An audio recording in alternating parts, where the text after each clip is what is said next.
Sekali lagi rasakan kehadiran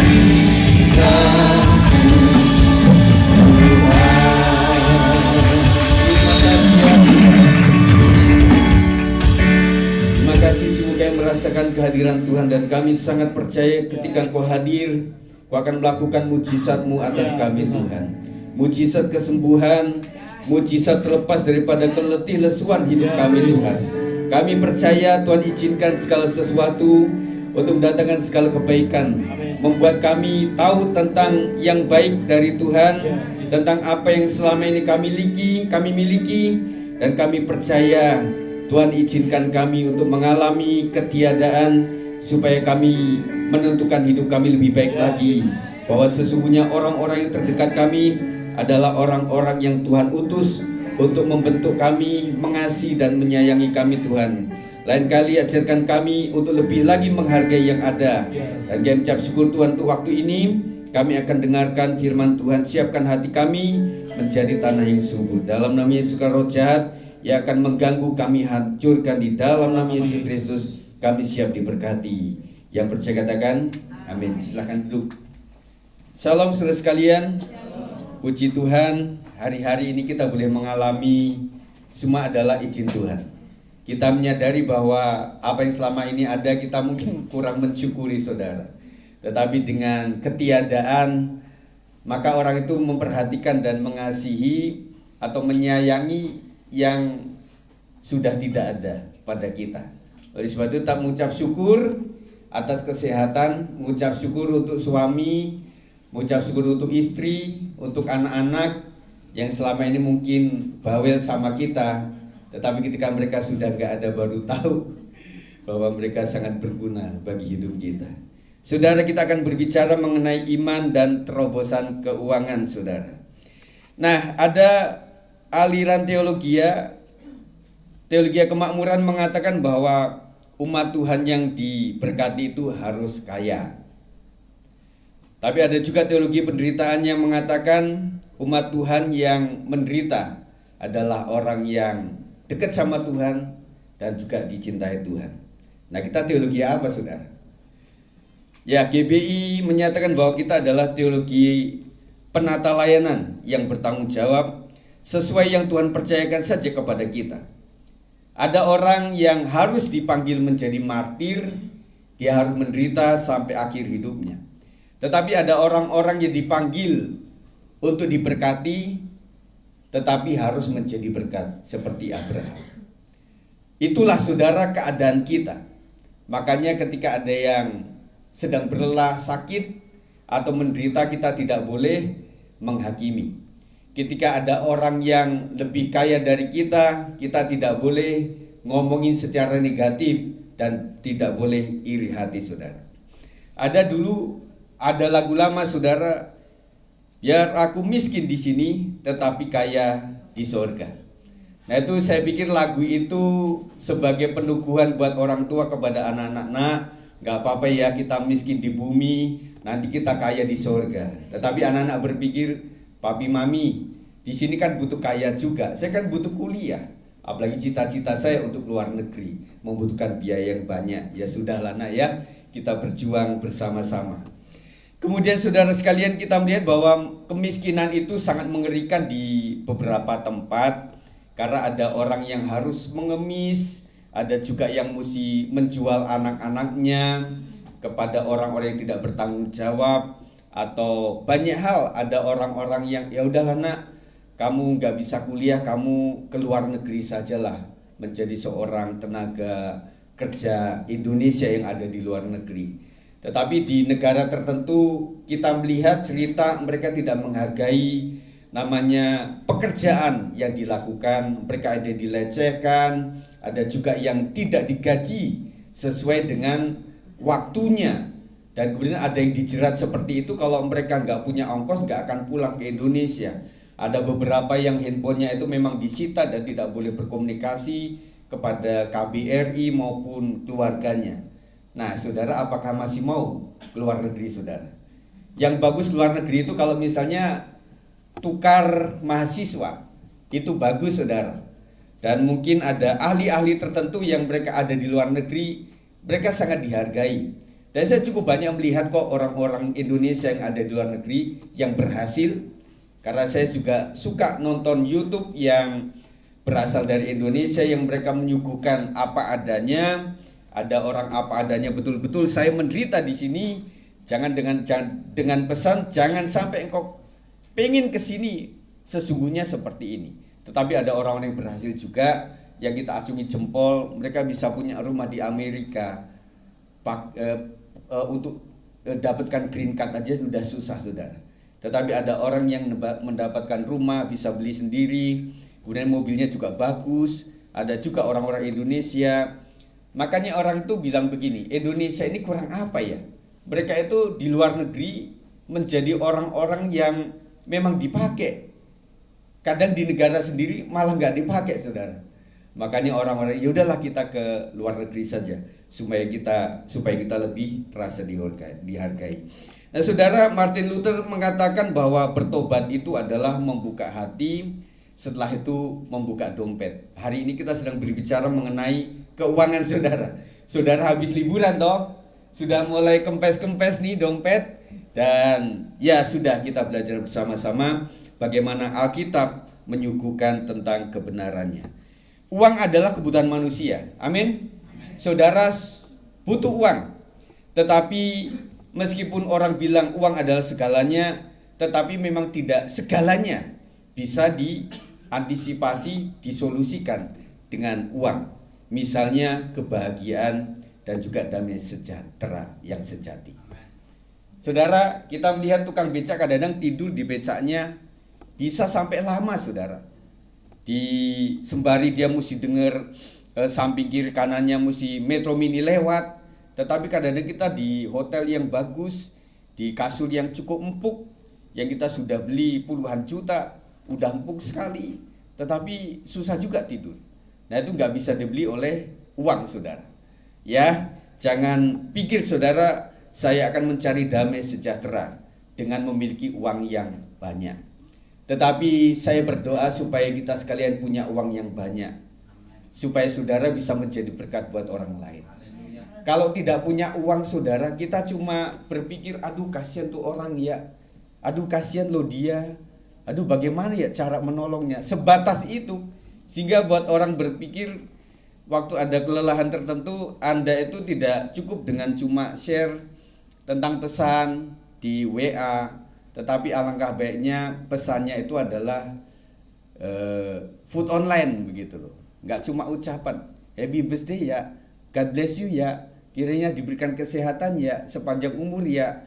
Tetapi kadang-kadang lebih menjawab kebutuhan ketika dia, Bu, maaf ya saya sudah pesankan dari online food, jadi nanti tolong diperiksa lagi supaya betul kiriman saya adalah ini.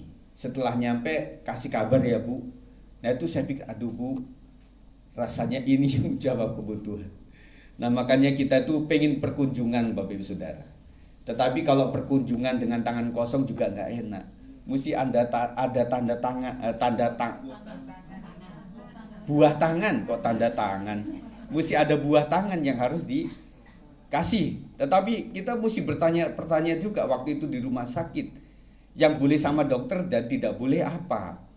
Jangan sampai kita kirim apa di rumah sakit, habis itu terjadi apa-apa nanti akan direkod. Pak, Bu, tadi ada yang kasih makanan nggak dari luar. Nah itu bahaya juga. Makanya kita juga bertanggung jawab untuk secara itu juga, saudara. Ya tetapi kita pinginlah perkunjungan, makanya kita kumpulkan yang ada, kadang-kadang sawar-sawaran. Nah cuma hari ini lagi berbarengan, saudara. Berbarengan semua, jadi nyawer yang mana dulu, yang mesti dahulukan yang mana, kadang bingung ya saudara.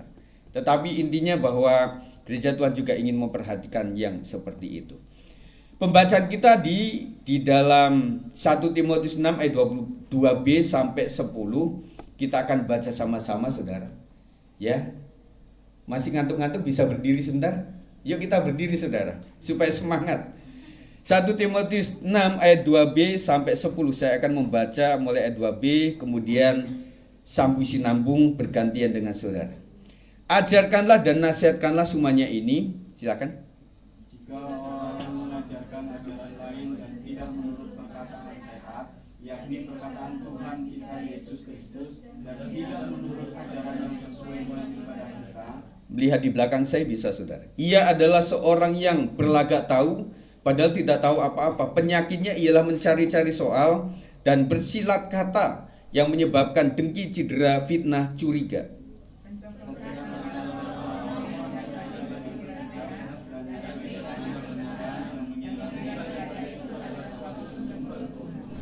Memang ibadah itu kalau disertai rasa cukup memberi keuntungan besar.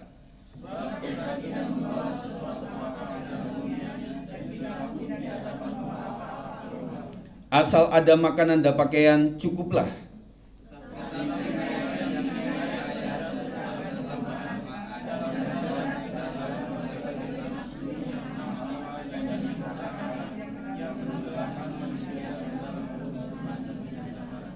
Karena akar segala kejahatan ialah cinta uang, sebab oleh memburu uanglah beberapa orang telah menyimpang dari iman dan menyiksa dirinya dengan berbagai-bagai duka. Silakan duduk, terima kasih. Uang bisa menjadi sumber persoalan di dalam kekristenan, di dalam pelayanan, dan juga di dalam rumah tangga jika tidak diatur dengan baik. Makanya saudara ingin kaya nggak boleh, tetapi untuk menjadi kaya boleh. Asal pengaturan uang nanti menjadi baik saudara. Kita belajar sesuai dengan kebenaran firman Tuhan. Dalam nats ini Paulus mengingatkan Timotius soal sikap orang percaya terhadap uang. Dan bagaimana kita bisa memiliki kehidupan finansial yang sehat. Saudara, kalau Alkitab bicara tentang uang, itu tidak serta-merta bicara tentang uangnya saudara, tetapi bicara tentang sikap hati terhadap uang tersebut.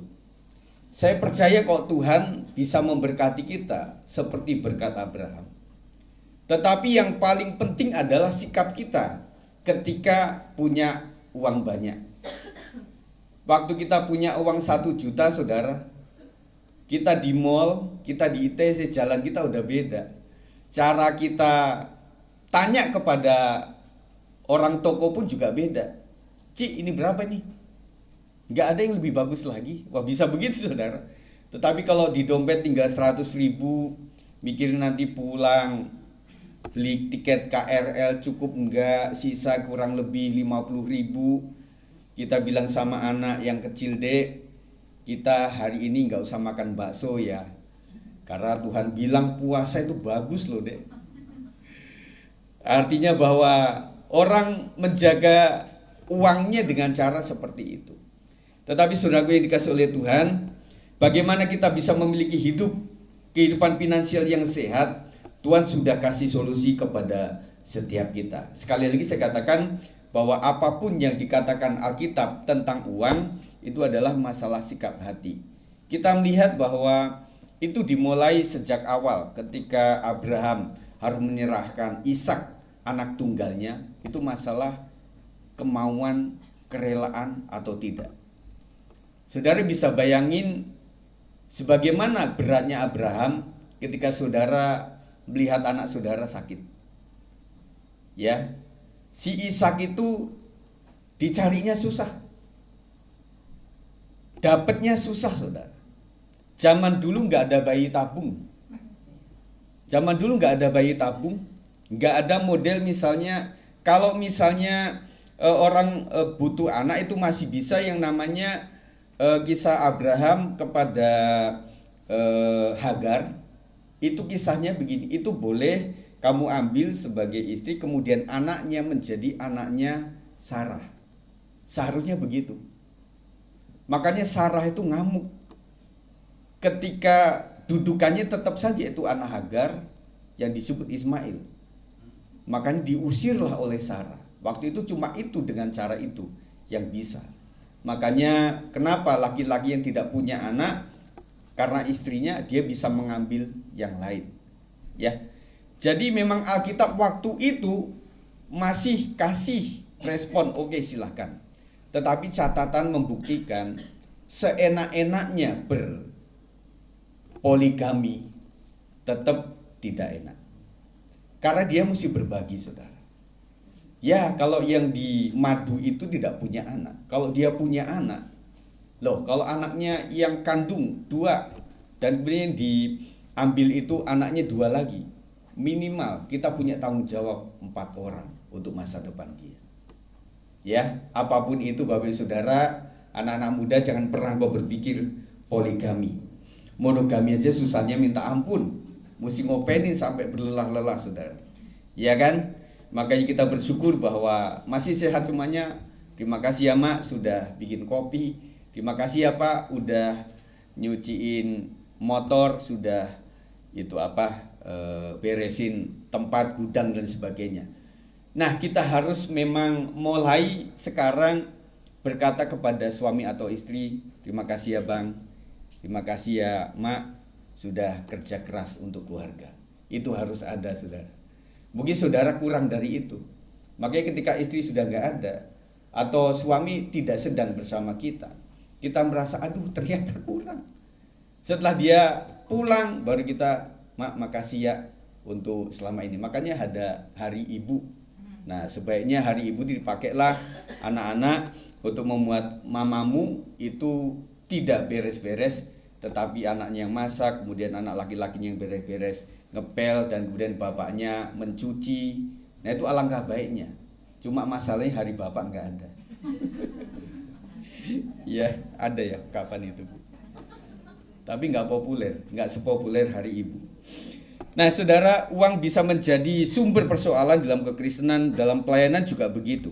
Dan banyak juga gereja-gereja yang memang runtuh dan kemudian terpecah oleh karena masalah keuangan.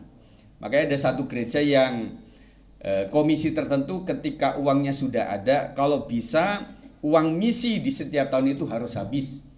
Kalau tidak habis itu jadi bencana, saudara. Ya, makanya harus habis. Dalam nats ini kita diingatkan melalui Paulus kepada Timotius tentang sikap orang percaya terhadap uang. Dan bagaimana kita bisa mengelola, memiliki kehidupan finansial yang sehat. Yang pertama adalah kita bisa memiliki kehidupan finansial yang sehat harus mengutamakan ibadah. Di dalam ayat 6-7, memang ibadah itu kalau disertai rasa cukup memberi keuntungan besar. Saudara, rasa cukup itu harus ada waktu kita ibadah. Jadi membuat lontaran doa kita juga akan banyakkan terima kasih. Waktu kita mengucap terima kasih, aduh uang sekolah belum dibayar, aduh mau ngucapin terima kasih, sebentar lagi saya harus ke dokter, belum ada uangnya, saya belum bayar ini, bayar itu dan sebagainya, sudah nggak akan bisa berterima kasih. Tetapi ketika hati kita, saya percayalah Tuhan akan cukupi sebagaimana kemarin-kemarin, hari ini pun Tuhan akan cukupkan. Saudara bisa berterima kasih sama Tuhan. Terima kasih Tuhan hari ini, terima kasih ya Tuhan untuk hari ini. Iman itu bicara tentang sesuatu yang belum kita pegang, saudara.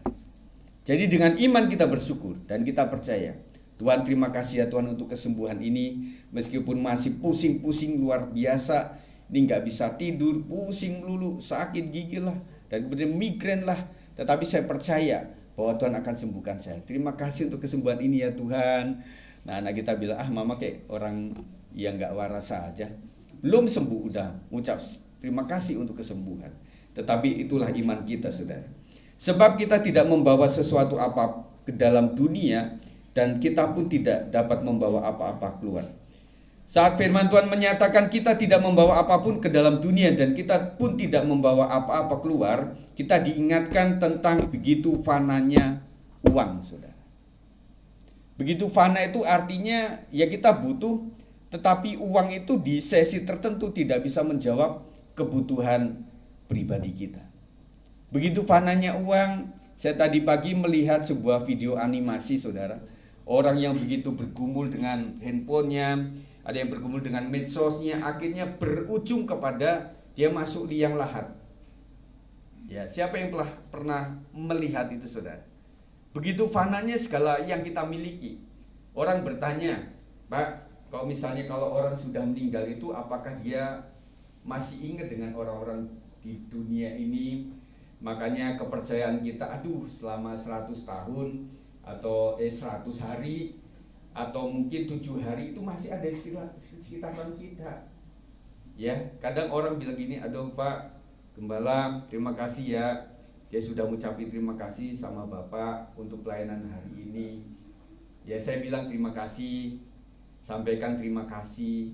Tetapi kita juga berpikir apakah betul begitu? Tetapi Alkitab hanya menyatakan bahwa kalau orang sudah meninggal itu sudah terpisah dengan kita, saudara. Pak, itu betul loh, waktu kita lagi ngomong itu suaranya mirip dia, mirip almarhumah.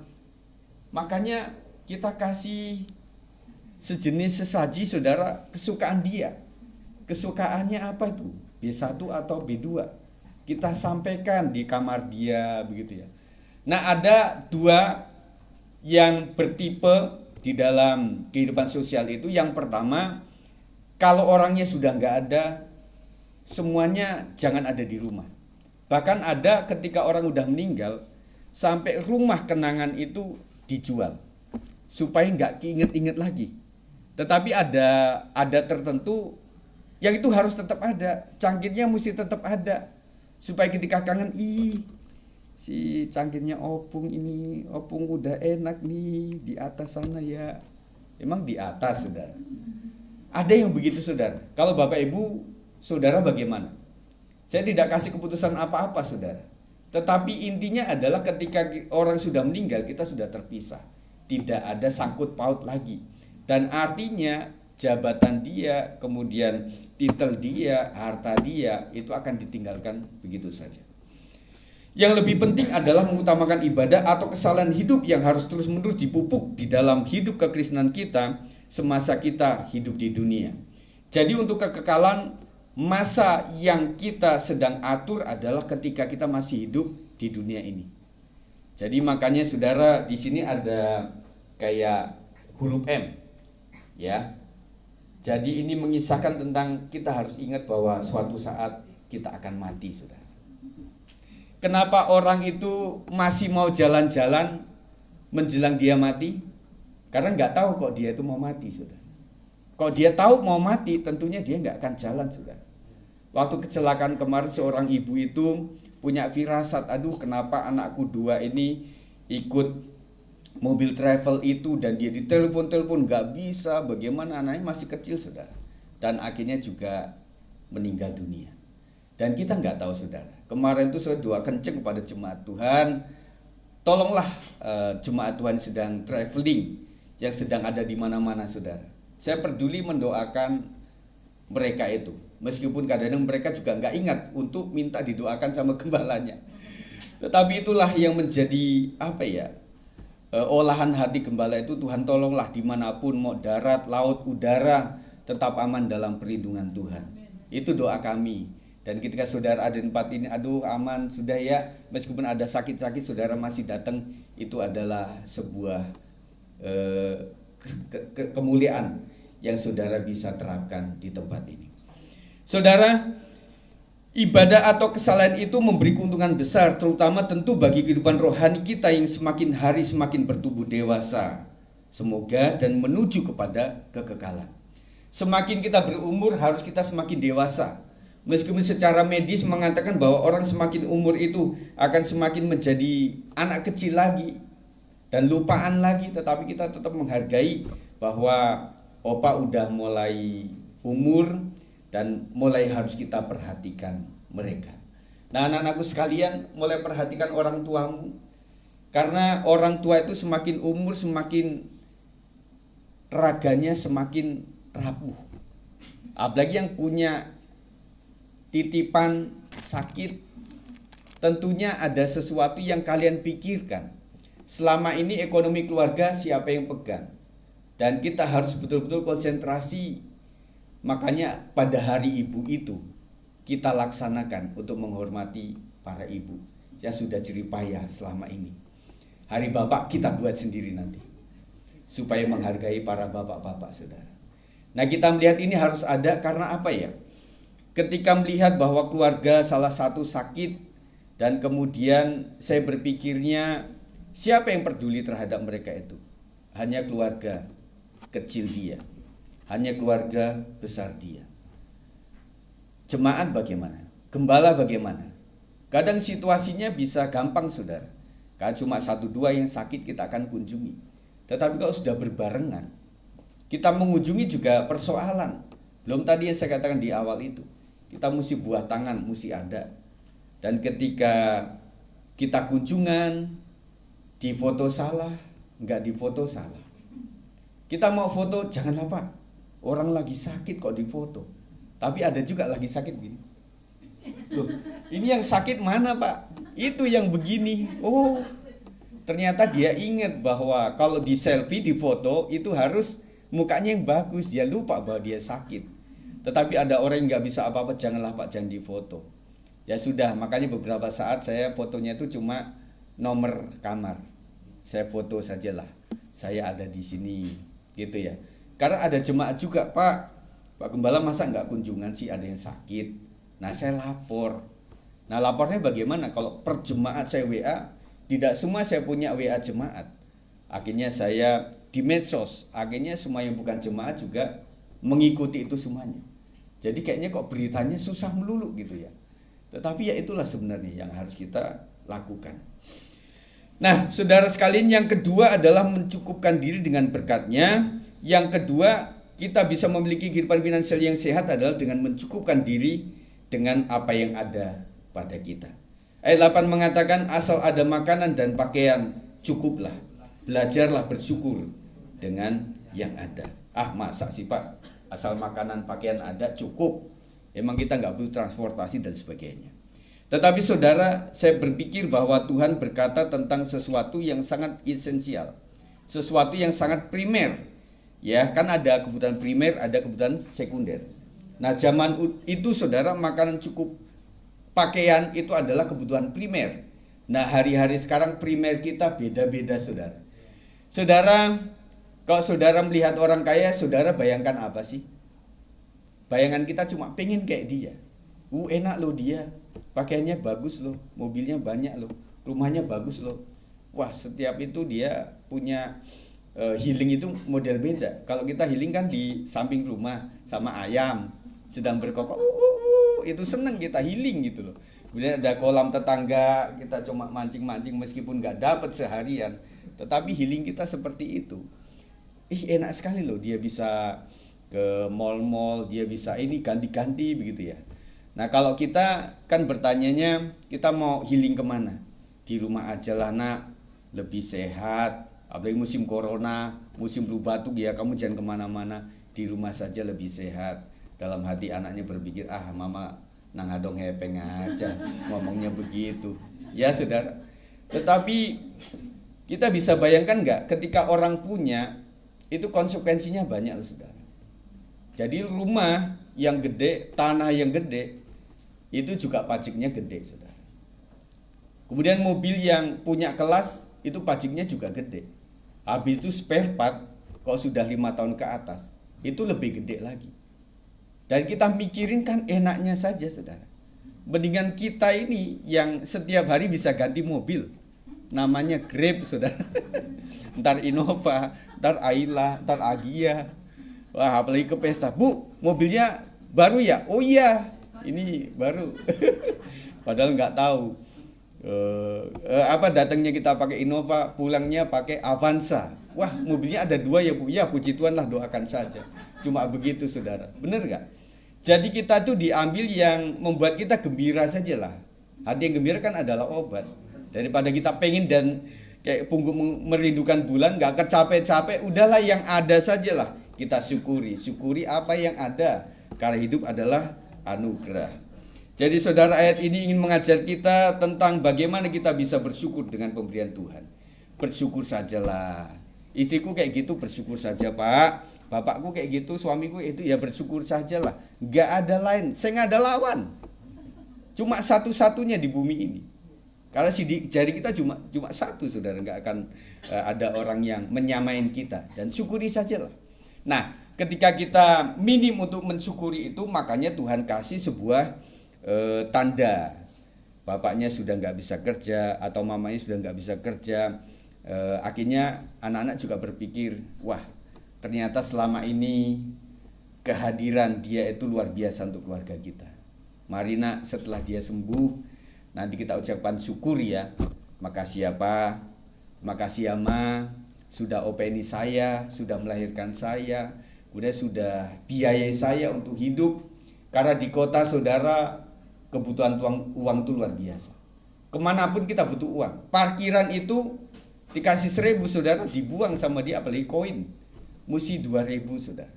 Nah, kalau sudah sering mobil kita parkir di situ, motor kita sering di situ, dan orang-orangnya juga itu saja, kadang-kadang kita kasih lebih sama dia. Kasih 5.000, 10.000. Aduh, makasih Om, makasih Om. Nah, dengan begitu, saudara, kita punya motor akan betul-betul dijagai sama dia. Tetapi sebaliknya, kalau kita tidak melakukan itu, rasanya apa sih engkau punya motor, punya mobil, tetapi parkiran saja masa sih nggak punya. Tetapi kadang ini memang benar-benar nggak ada, saudara. Karena di mobil itu udah nggak ada.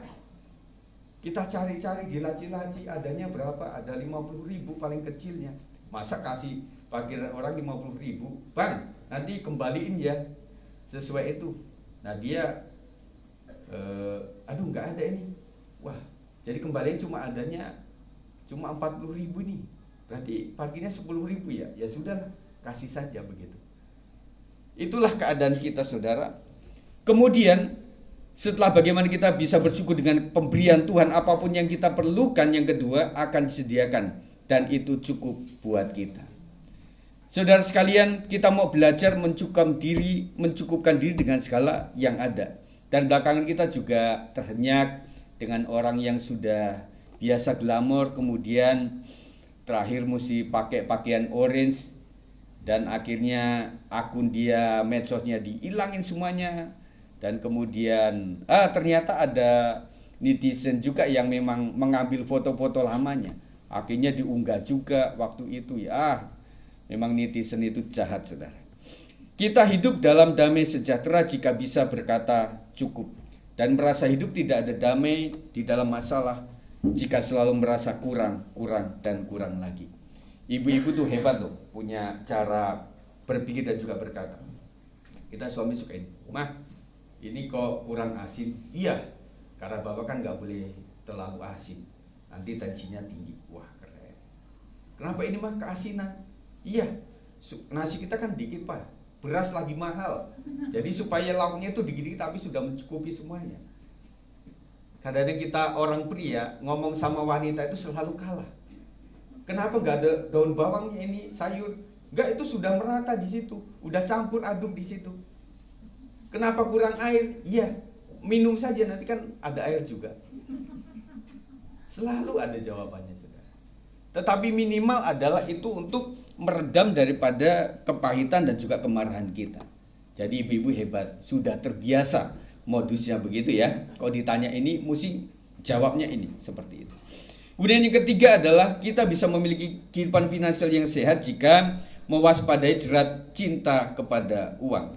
Ayat 9-10 mengatakan, tetapi mereka yang ingin kaya terjatuh ke dalam pencobaan, ke dalam jerat, dan ke dalam berbagai-bagai nafsu yang hampa, yang mencelakakan, yang menenggelamkan manusia ke dalam keruntuhan dan kebinasan. Karena akar segala kejahatan ialah cinta uang.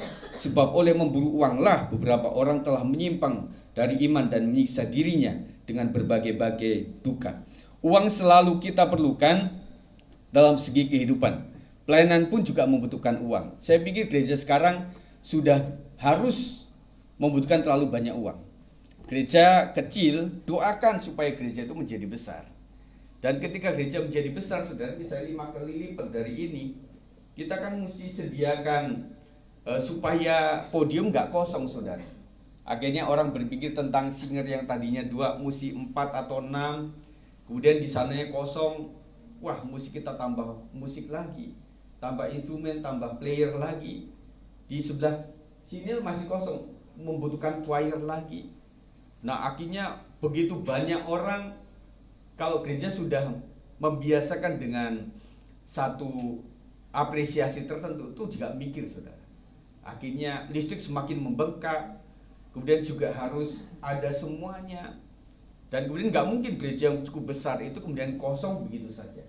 Dan kemudian kalau tidak ditambahi dengan jemaat yang punya potensi keuangan yang cukup, gereja itu semakin melemah, jemaat kan semakin menua, semakin tidak produktif. Nah, tinggal nunggu anak-anak ini. Nah, ketika anak mereka sudah berhasil, mereka bisa pindah ke luar negeri, pindah ke luar kota, akhirnya tidak berjemaat di situ lagi. Dan itu mikir besar saudara. Makanya saudara, semuanya membutuhkan, belum lagi perjalanan misi yang harus sumbang ini, sumbang itu, dan lain sebagainya. Dan kita berpikir saudara, artinya pelayanan pun membutuhkan biaya yang cukup banyak. Oleh sebab itu, kehadiran jemaat adalah sesuatu yang melegakan buat gembala. Saudara sekalian, kita sudah memenuhi tempat ini, puji syukur bahwa semua adalah anugerah Tuhan. Amin. Kemudian, namun jangan sampai kita terjebak dalam cinta akan uang. Bedakan antara butuh uang sama cinta uang, saudara. Kalau cinta uang itu menjadikan uang itu tujuan. Tetapi kalau titik aman kita menjadikan uang itu adalah alat, itu agak beda saudara. Doa kita juga beda. Tuhan berkati saya supaya memiliki uang yang banyak. Terus ada tambahan pikiran kita yang tidak kita katakan, supaya tetangga punya hok, supaya keluarga besar punya hok. Nah, itu adalah kesombongan. Tetapi kalau kita menjadikan itu sebuah alat, Tuhan, saya melihat loh ada sebuah gereja kecil yang membutuhkan dibangun lebih baik. Tuhan berkati saya supaya saya menjadi saluran berkat untuk gereja tersebut. Saya melihat ada gembala-gembala yang masih minim di dalam hal ekonomi di provinsi tertentu. Kita doa sama Tuhan. Tuhan berkati saya Tuhan, supaya saya menjadi saluran berkat untuk gereja-gereja seperti ini. Tetapi gereja punya aturan di mana misi dan juga pelayanan keluar ada di gereja itu. Saudara bisa langsung ke sana, tetapi saudara juga bisa, Pak Gembala, saya pengen supaya pelayanan kita lebih lebar lagi, lebih meluas lagi. Ini persembahan dari saya, Pak. Saya sudah punya anak yang sudah lulus, puji syukur. Karena waktu kecil itu pergumulan, dia sudah kita doakan, sudah kadang sering step Pak, kadang dia suka panas, dingin dan sebagainya, kita doakan supaya dia sehat, dan kemudian sampai dia lulus. Itu adalah puji Tuhan. Ini ucapan syukur saya Pak, ini untuk pekerjaan Tuhan, supaya dilaksanakan dengan baik. Kemudian ibu-ibu juga merasa bahwa anak saya sudah ulang tahun 17 adalah sesuatu yang ditunggu-tunggu. Saya berpikir bedanya apa ya dibanding dengan belasan yang lainnya.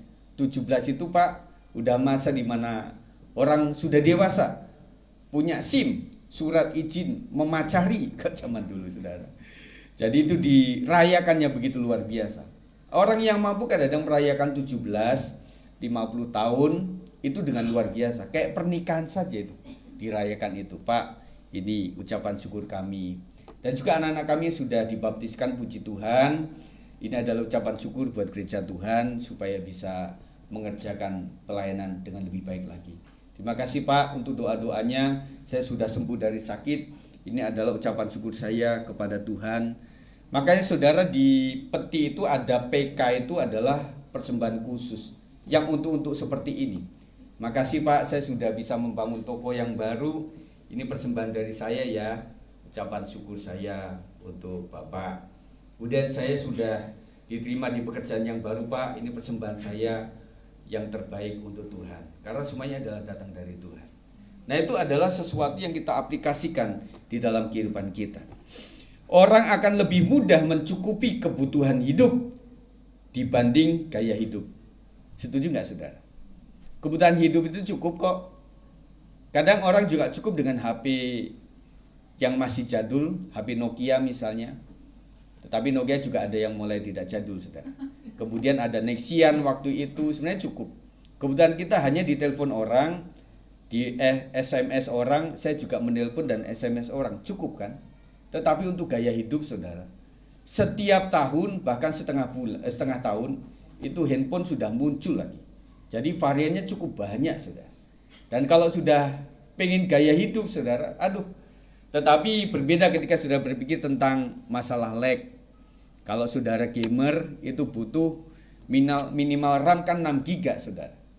Jadi anak-anak suka banting-banting handphonenya itu karena RAM-nya 2. Dan dia main PUBG, saudara. Tuh nge-lag, banting sama dia. Jadi mainan puzzle jadinya. Nah, kecuali kebutuhan untuk kinerja atau RAM atau yang lain-lain untuk kebutuhan saudara untuk bekerja, itu silahkan saja. Itu namanya kebutuhan. Sudah bukan lagi gaya hidup, saudara. Jadi pikirkan kebutuhan saudara untuk apa. Untuk misalnya saudara mesti presentasi kepada orang karena saudara berjualan tas atau rumah atau kendaraan atau apa, saudara mungkin membutuhkan tablet. Nggak mungkin kan dikasih yang kecil. Ini bu, kok kecil banget sih bu? Iya, ini rumah tipe 45 ini. Kecil banget. Nggak jadi, kecil banget. Nah, saudara membutuhkan tablet mungkin. Dan saya scroll dengan baik. Nah, itu adalah sebuah kebutuhan. Nah, saudara, apapun sudah berpikir, kok saudara adalah pebisnis, punya gadget yang menghasilkan uang, yang tidak merepotkan. Akhirnya saudara punya beberapa handphone, karena ini handphone untuk keluarga, ini handphone untuk pekerjaan. Kita nggak mau direpotkan. Kalau orang luar negeri, saudara, katanya ya, kalau mereka pelesiran, mereka itu offin handphone. Kalau kita beda, pelesiran mesti on 24 jam. Supaya tidak ketinggalan apa yang sedang terjadi begitu ya. Itu bedanya orang Indonesia sama orang luar negeri. Makanya orang luar negeri katanya kalau mereka pelesiran itu betul-betul sehat, saudara. Kalau saudara kan mesti buka laptop, mesti buka kerjaan dan sebagainya. Itu bedanya sama mereka, saudara. Cinta uang menjadi jerat, membawa kepada berbagai nafsu hampa dan mencelakakan. Begitu banyak orang terjerat persoalan hidup gara-gara tidak berhasil menahan keinginan akan uang. Hati-hati saudara, memang kalau sudah gaya hidup tidak akan habis. Selalu membutuhkan yang baru. Apalagi kalau handphone yang mesti ada yang boba.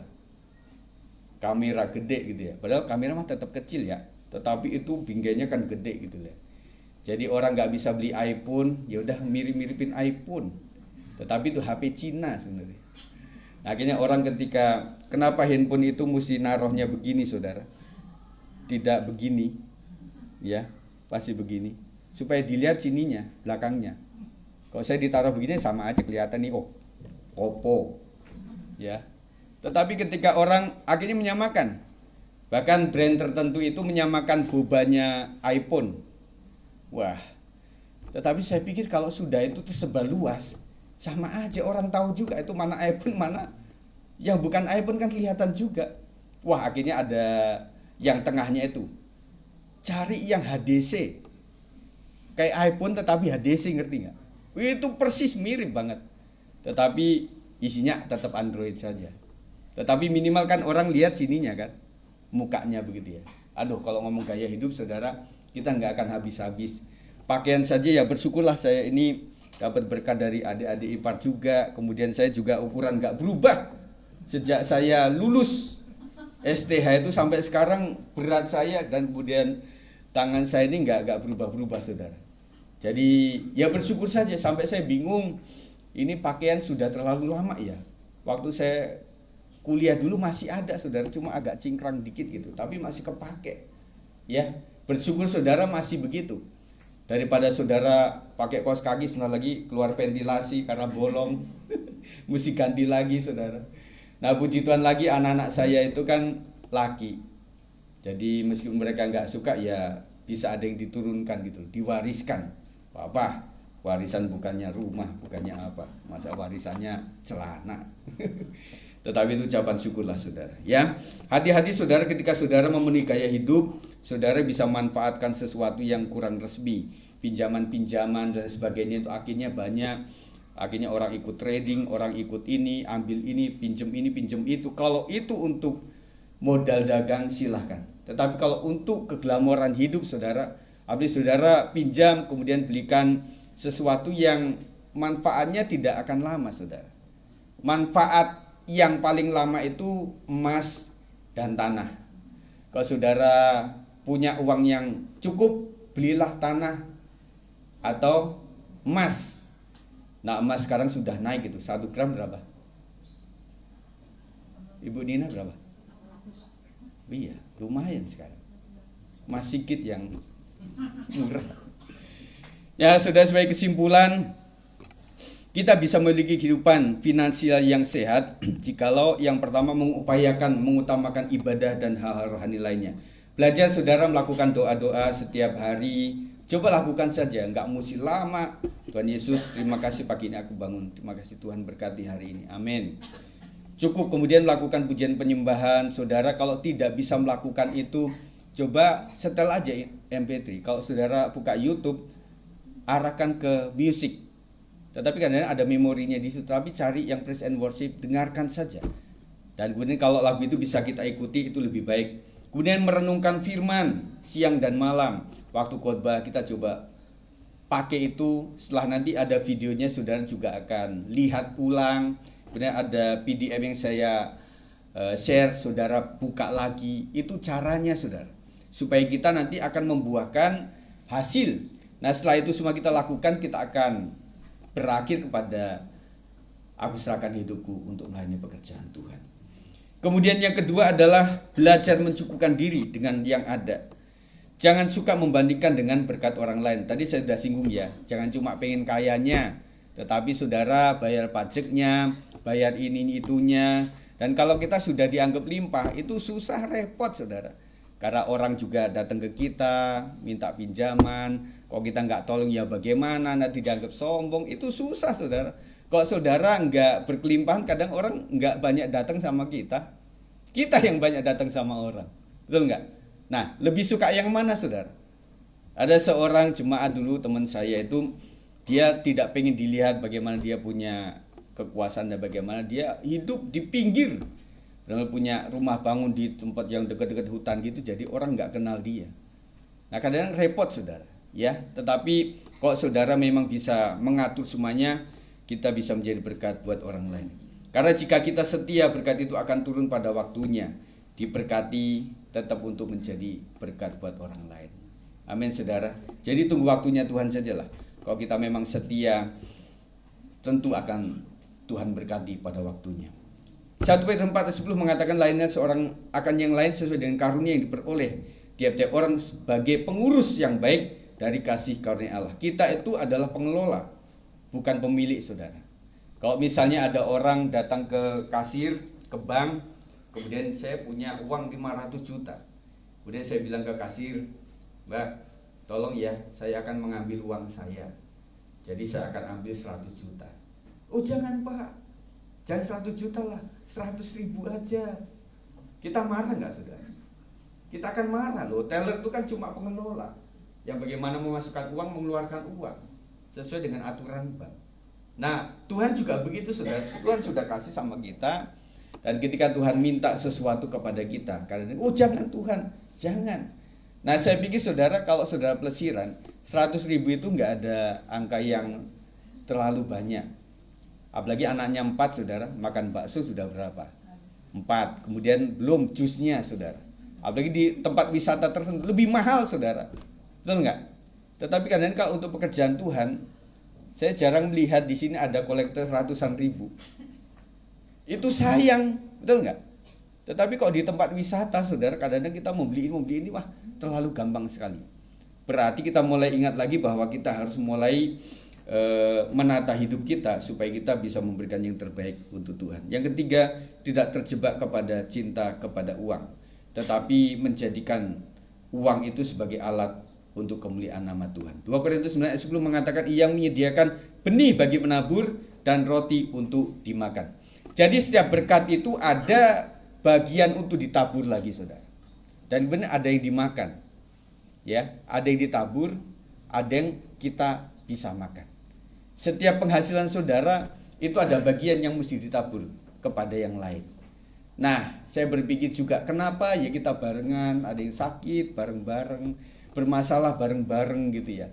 Supaya kita mungkin melek sama Tuhan. Tuh loh. Kamu ya melihat saudara-saudara kamu jemaat itu yang menderita, adakah keikhlasan dari kamu untuk memberikannya kepada mereka.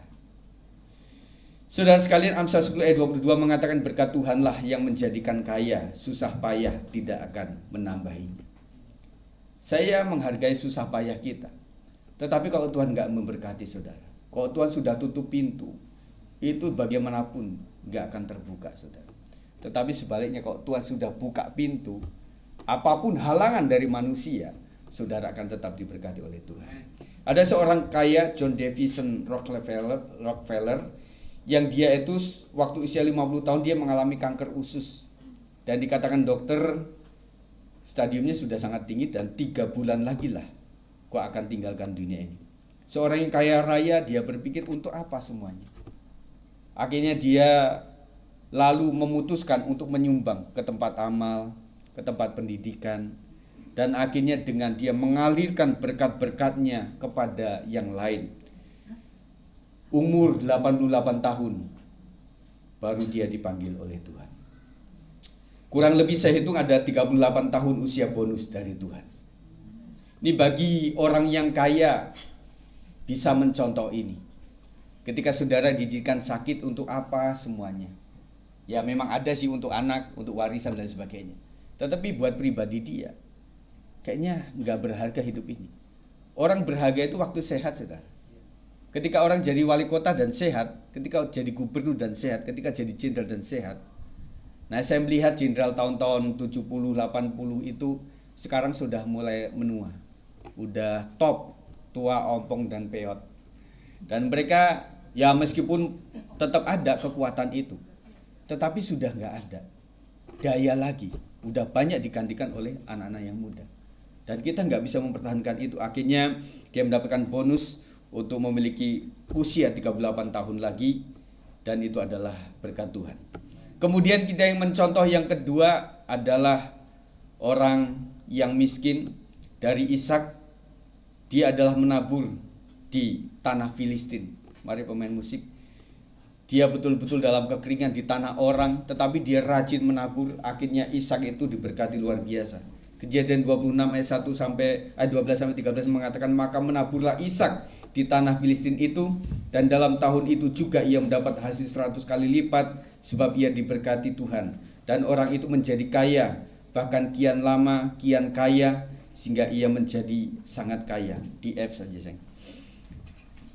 Jadi Ishak itu mendapatkan anugerah daripada Tuhan, menjadi kaya sehingga ia menjadi sangat kaya karena dia rajin menabur pada saat kering pun. Yang kedua, kita melihat janda Sarfat. Waktu dia minta untuk menolong seorang nabi, buatkan aku roti lah. Tetapi dalam hati dia berpikir ini cuma satu-satunya, cuma buli-buli, cuma berapa kapasitasnya. Dan dia katakan setelah ini aku masak untuk keluargaku sendiri, habis itu kami tidak punya apa-apa dan kami akan mati. Tetapi janda Sarfat itu tetap mengikuti apa yang diperintahkan. Akhirnya dia kasih kepada hamba Tuhan itu. Dan firman Tuhan mengatakan bahwa tepung dalam tempayan itu tidak habis dan minyak dalam buli-buli itu tidak berkurang sampai musim waktu Tuhan menurunkan hujan di muka bumi. Saudara sekalian, dua contoh tentang keadaan seorang yang kaya tetapi kehilangan kesehatan. Dia berikan untuk melayani dan Tuhan tambahkan umur. Yang kedua, di tengah-tengah kekeringan, saudara merasa keluarga saudara mengalami kekeringan yang sudah tidak ada lagi yang bisa diharapkan, tetapi belajar mendahulukan pekerjaan Tuhan, dan Tuhan akan cukupkan segala sesuatunya. Kita tutup mata di hadapan Tuhan. Kau telah buktikan cintamu padaku, kau membayarku dengan hidupku, ku bersyukur yang ada padaku, semuanya milikmu, ku persembahkan seluruh hidupku di mezbahmu. Katakan hanya kau yang menjadi tempat jawaban, hanya kau tempatku berharap berjalan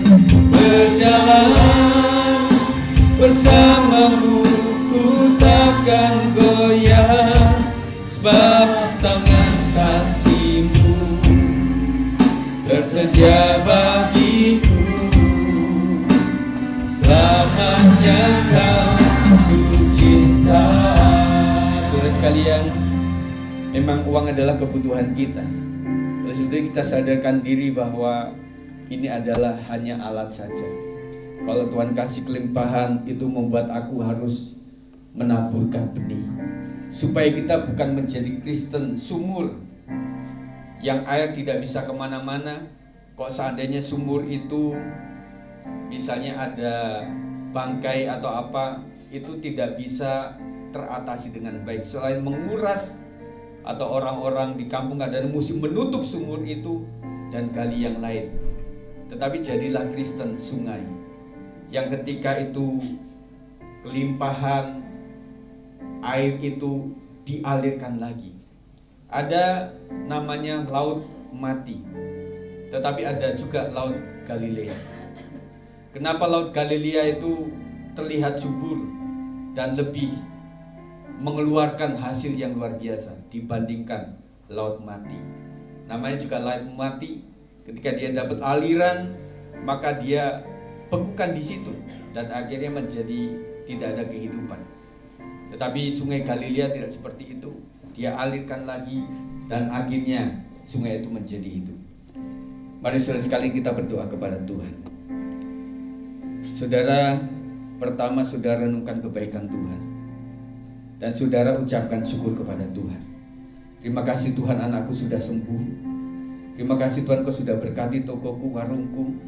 Terima kasih Tuhan, akhirnya anakku bisa sekolah, bisa lulus, bisa wisuda, bisa berkuliah, bisa bekerja, dapatkan pasangan hidup yang cinta Tuhan.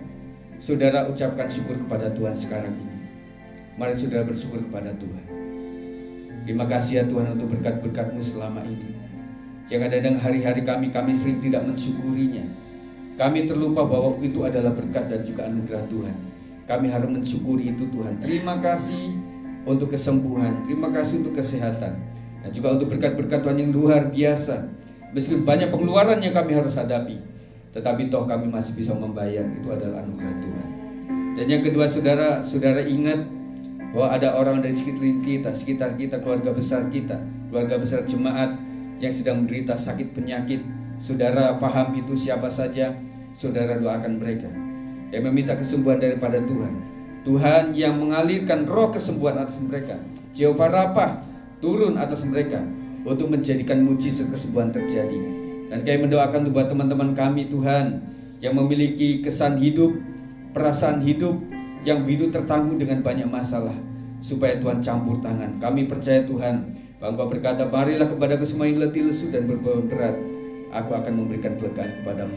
Silakan Tuhan berikan kelegaan kepada setiap kami, supaya boleh mengalami kelegaan yang daripada Tuhan, bukan karena dunia ini, bukan karena healing dan lain sebagainya, tetapi healing kami yang tepat adalah ketika kami berembuk dengan Tuhan, ketika kami menyerahkan seluruh masalah kami kepada Tuhan, dan situlah ada kedamaian yang luar biasa. Firman sudah dinyatakan Tuhan, jadikan kami menjadi orang berhasil dan juga dalam hal keuangan Tuhan. Berkati anak-anak-Mu yang membutuhkan keuangan yang cukup. Dalam nama Yesus terjadi mujizat, supaya tokomu laris, supaya warungmu menjadi berhasil dengan baik, segala usahamu diberkati oleh Tuhan. Kau akan kedatangan orang-orang yang bisa menghasilkan uang dalam keluargamu. Dia bilang kau bisa menata keuangan dengan baik untuk masa depan anak-anakmu, dan kau tidak boros untuk gaya hidup, tetapi untuk kebutuhan, supaya mencukupkan segala sesuatunya. Terima kasih Tuhan, Engkau memberikan kelimpahan, tetapi Engkau juga memberikan sikap hati yang baik kepada kami. Terima kasih Tuhan, ampuni segala dosa dan kesalahan kami dalam mengelola keuangan yang masih kurang dan minim Tuhan. Kami percaya lewat firman Tuhan ini kami boleh diberikan pelajaran yang baik. Terima kasih dan kami ucap syukur, dalam nama Yesus kami berdoa. Yang percaya katakan amin.